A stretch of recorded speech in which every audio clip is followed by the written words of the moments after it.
Hiya, basically this is a video blog for my evaluation question on how did I use media technologies in the construction and research planning and evaluation stage. Well, throughout my media production, I've used a wide variety of media technologies, first in the research and planning of the production itself. In this, I used a number of media technologies, and the first being the internet itself. This was for solely purposes research. I used Google because Google was a really good search engine which I use majority of my work to do on. I used Google to search for photos, information of my genre, and it gave me a better understanding of my genre which I did not know before. The next website I used most was Weebly. At the start of the production, I looked at past work of students who achieved top marks to see what they did and how they achieved these grades, so I could also do the same. I also looked at their blogs to see all the stages which they gained until their final production. The next website which I used was the British Board of Film Classification, or BBFC.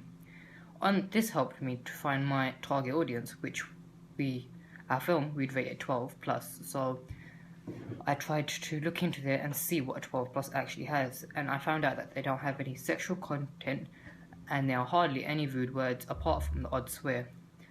Our film was horror, so it does not appeal to a younger audience, and so they could get scared from watching our film. We did not have that much foul language, and we did not have any sexual content, so our film was a 12 plus. eBay was the next website which I used. As I was in charge of the makeup, I had to buy makeup as we did not have enough in school for zombie makeup. I used this as it was cheap as well, and it also had a wide variety of makeup from around the world which I could buy with ease. Production phase. In pre-production, before we started filming, we had to look at what equipment was available to us. There was quite a lot of new equipment which I've solely never used, and I think most of my group members have as well. The first was the GoPro. With the GoPro, we could do so many shots which were impossible to do with our other two cameras. This was shots like chase scenes, falling over scenes, and so much more. The GoPro also comes with a number of extra features such as a harness, so we could do the scene where one of the characters falls into the forest with the GoPro, and we could also use it. The GoPro also had a remote which we could use over 10 meters. It was waterproof, and there was much more. So as a result, we could do underwater scenes and other scenes. We could do scenes in the rain without damaging the camera. The next equipment we used was a Canon camera, and we had two Canon cameras, one which was borrowed and the other which was mine. We used two cameras because it was basically a fight for light. Our film was based around zombies, and so to do the makeup it took an hour or even more than that, and if the filming took 2 days, then the audience would be able to tell that the makeup was different because it was really hard to do the makeup spot on again. This is the cameras also helped us the cameras also took very high quality photos of our location and actors, which we could use afterwards for ancillary tasks, which I think we did. The next media equipment we used was a tripod stand.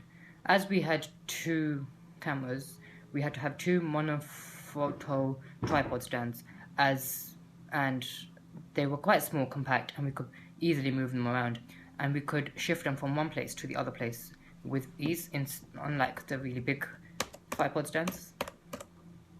The next equipment we used was WhatsApp. This was basically an app on phones which you can do free messaging on Wi-Fi. On this you could have multiple chats, group chats, and we solely relied on this for communication as most of our work was done outside of school time. The app also helped stay in contact with my actors, as I could easily text them the details where we needed to be. I could send them photos of the location so they know exactly where we are. I could send them details of if they're allergic to this. I could send them ingredients of the makeup, and it was all done with a click of a button. The next we had was storyboards. In our production, to make rough storyboards, I used an online software which you could do this on. This had many benefits, the first being that we could move parts of the story around without starting all over again. And we could play around with so many ideas, and it helped us. Another benefit was that we could add color and make the story look more realistic to us rather than just a hand drawing, and it was very high definition. Post-production. In my group, I was in charge of editing, and so I used two softwares. The first was Corel, and I knew how to edit on this from last year, but on Corel it was quick and easy, unlike Adobe, which I've never used before.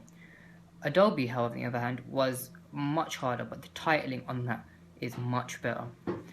I used Corel's title last year and it was crap, but Adobe's had much better. You could do much more, you could play around, and you could have more fun.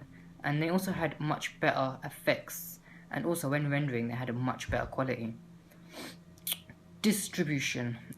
We used a number of ways to distribute our final film, and they were YouTube, which is basically free, and we could access our target audience via YouTube. This was because this was free, in which our target audience could view our film. We could also send out our film, our target audience, using a link which would take you directly to the film, and they could leave a comment, or they could like it, and they could tell us why they liked it or why they didn't like it. We also did viewings. We did do a number of viewings with our target audience. The first was in a classroom of around 30 to 35 people. We started off by explaining what they would see, and then using the projector we projected the film on the big screen so they could see with ease.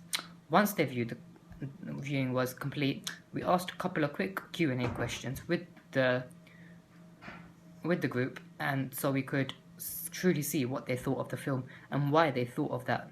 We also showed our teachers our media class, which was roughly about 10 people.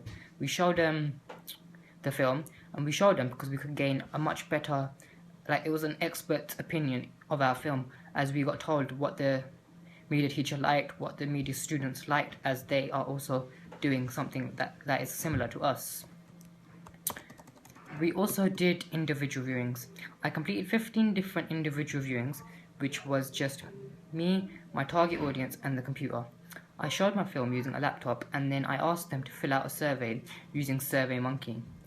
I did tell my audience that SurveyMonkey was anonymous, and so they could write what they truly felt about our film, and I found it was really good and really helpful, as you could see what people liked and what people didn't.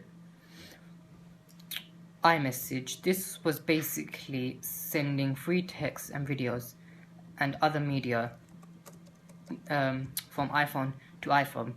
I sent my work to 4 people, asking them what they thought of my final film. This worked very well, as I got input straight away, and it was really easy.